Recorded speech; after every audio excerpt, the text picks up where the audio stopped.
Well, so we finally meet.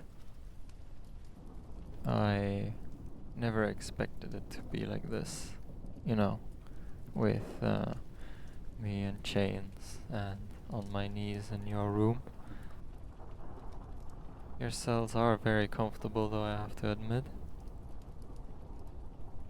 Well then, my precious princess from the other side of the war, what will you do? What's your plan with the Forsaken Prince? To marry me? I guess it makes sense. I was expecting this much. I guess I really am cursed. You should know what I'm talking about. My first love has left me for another man. Someone from your kingdom, no less. My mother fled without me before your troops even reached the castle. And now, last but not least, I am forced into a marriage. I am cursed to never be loved. Not even my own mother loved me enough to even tell me that she would flee. I don't expect pity from you. I'm just monologuing. If we spend a lot of time together, sadly, you're going to have to get used to that. I'm not easily shut up. So why me? Why are you marrying me? You won the war already. You have our territory.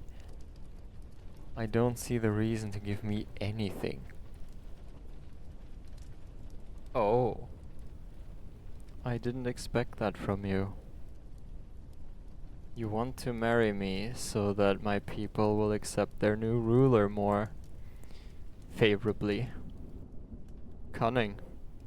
And if marriage doesn't mean anything to you, it's a cheap price to pay as well. How merciful that you let me keep my standard of living.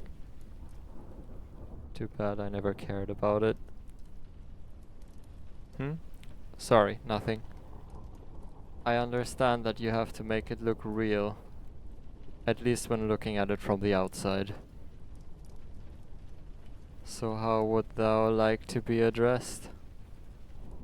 Princess? Love? Mistress? Princess it is. It all makes sense that this would be part of the plan, but you did say it's a choice, so would you mind telling me the other option? Don't get me wrong, you're not hideous. You're much more pleasing to the eye than my advisors led me to believe. However, that doesn't mean marrying the princess and soon queen of the enemy kingdom an easier choice. Looks shouldn't be the biggest factor in those things anyway.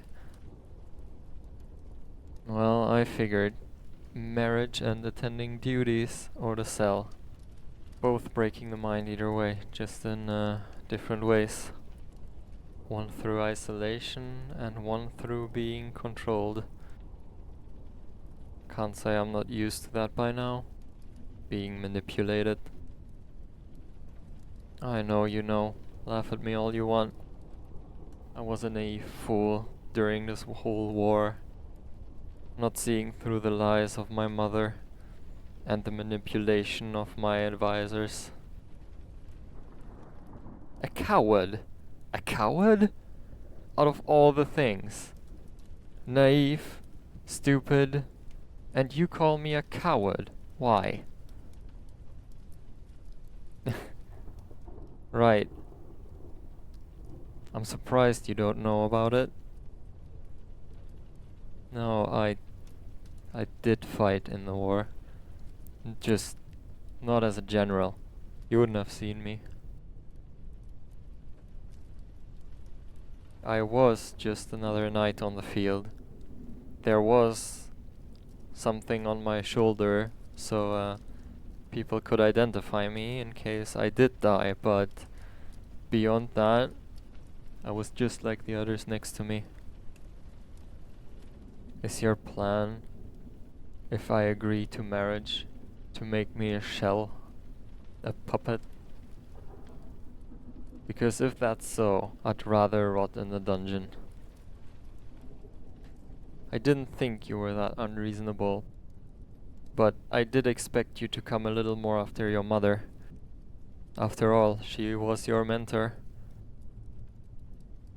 For someone who says they are not as cruel, you sure do treat me like dirt. Your advisors told you that I was impulsive and rash to speak. I would have hoped so, otherwise I think my head would have already rolled. Don't even think for a second that I will beg for forgiveness. It's not like I hate you. I understand that you were pushed into this war just like I did. However, that doesn't make marrying you any easier. I don't particularly hate your kind. However, seeing them over years and years coming closer and closer to our castle, slaughtering everyone in their wake, it does leave me with a little grudge. I know my people have not been different. I know what my mother has done, what she has ordered. And I know I will be the one who has to take responsibility. That doesn't remove my emotions though. My humanity. What would my life look like as your husband? I see. Pretending for the rest of my days. Every day we will sit together and drink tea and feast in the evening. And you want me to report every day? Yeah, I guess that is what couples do. Being together in the evening in their room, alone. You have treated me nice enough so far. I definitely thought your heel would be on my back at some point, or my head would be on a pike. I'm happy it's not. I'm happy your words are true, that you're not quite like your mother. How much freedom, if you can call it that, do I have outside of the duties, of course? I see. Freedom within limits. If I try anything, I assume the collar around my neck will do something? The priest was pretty adamant about putting it on me before seeing you. It will explode. That's awfully crude and risky. Well, it's risky for a lot of reasons. How big is the explosion? If I'm close enough to someone, could I hurt them? And it's quite gruesome as well, so there's the mental damage. However, I can't say I'm surprised that the Church of all factions has come up with this. Alright, when will it explode? It has to be manually activated. That's a bit risky, don't you think? Only takes one trigger-happy priest. One misunderstood situation. You can assure my safety? Yeah, I'll believe it when I see it. Look, I don't know how to say this. If we get married, I would like it to be proper, with my people's tradition and everything. That does mean, however, that I can't just propose to you. I will need to be extravagant about it. Create somewhat of a perfect day for you. But for that, I need to get to know you a little more. I know I am in no place to make any sort of condition, but if you would be so merciful and let me get to know you so that I can honor the traditions of my land. That's my only condition I have to marrying you. I will agree to everything else. Thank you. You said my room is next to yours. Do you mind if I go there to inspect it and rest for a bit? And to clean myself up? No, you don't need to help me up, it's fine. You must hate touching me anyway. I don't want to give you the displeasure of doing that. Don't pity me. I slept in a cell and I've been kneeling on tiles for a long time now. Of course my knees and wounds still hurt. I should have asked you to let me sit on the couch with you.